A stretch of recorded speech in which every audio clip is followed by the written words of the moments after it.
ബിസ്മില്ലാഹിർ റഹ്മാനിർ റഹീം. അസ്സലാമു അലൈക്കും വറഹ്മത്തുള്ളാഹി.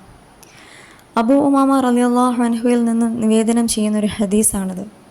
നബി സല്ലല്ലാഹു അലൈഹി വസല്ലം പറഞ്ഞു, ഞാൻ ഉറങ്ങിക്കൊണ്ടിരിക്കെ രണ്ടാളുകൾ വന്ന് എൻ്റെ കൈ പിടിച്ച് കുത്തനെയുള്ള ഒരു പർവ്വതത്തിലേക്ക് എന്നെ കൂട്ടിക്കൊണ്ടുപോയി. മുകളിലോട്ട് കയറൂ, അവർ ആവശ്യപ്പെട്ടു.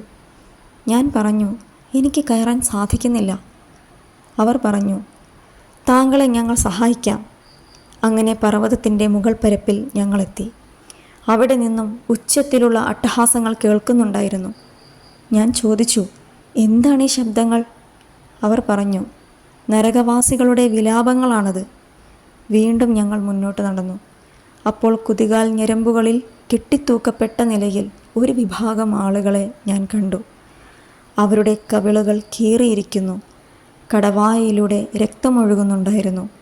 ഞാൻ ചോദിച്ചു, ഇവർ ആരാണ്? അവർ പറഞ്ഞു, നോമ്പ് തുറക്കാൻ സമയമാകുന്നതിന് മുൻപ് അത് മുറിച്ചു കളഞ്ഞവരാണവർ. നോമ്പിൻ്റെ മഹത്വവും ഗാംഭീര്യവും വ്യക്തമാക്കുന്ന അനേകം പ്രവാചക വചനങ്ങളുണ്ട്. നോമ്പുകാലത്ത് പ്രപഞ്ചം മുഴുവൻ നിറഞ്ഞു നിൽക്കുന്ന ദൈവിക കാരുണ്യത്തെയും അനുഗ്രഹത്തെയും അടയാളപ്പെടുത്തുന്ന മനോഹരമായ മറ്റൊരു തിരുവചനം ഇങ്ങനെയാണ്. തബറാനി റിപ്പോർട്ട് ചെയ്യുന്നൊരു ഹദീസാണിത്. ജനങ്ങളെ, നിങ്ങൾക്ക് റമദാൻ സമാഗതമായിരിക്കുന്നു. അനുഗ്രഹീതമായ മാസം. അള്ളാഹു അവൻ്റെ കാരുണ്യം കൊണ്ട് നിങ്ങളെ പൊതിയുന്നതും നിങ്ങളുടെ പാപങ്ങൾ മായ്ച്ചു കളയുന്നതും ഈ ദിനങ്ങളിലാണ്. നിങ്ങളുടെ പ്രാർത്ഥനകൾ സ്വീകരിക്കപ്പെടുന്നതും സൽക്കർമ്മങ്ങൾ അനുഷ്ഠിക്കുന്നതിൽ നിങ്ങൾ കാണിക്കുന്ന മത്സരം അവൻ വീക്ഷിച്ചു കൊണ്ടിരിക്കുകയും ചെയ്യുന്നു. തൻ്റെ സമീപസ്ഥരായ മലക്കുകളോട് നിങ്ങൾ അവരെക്കുറിച്ച് ഊറ്റം കൊള്ളുന്നു.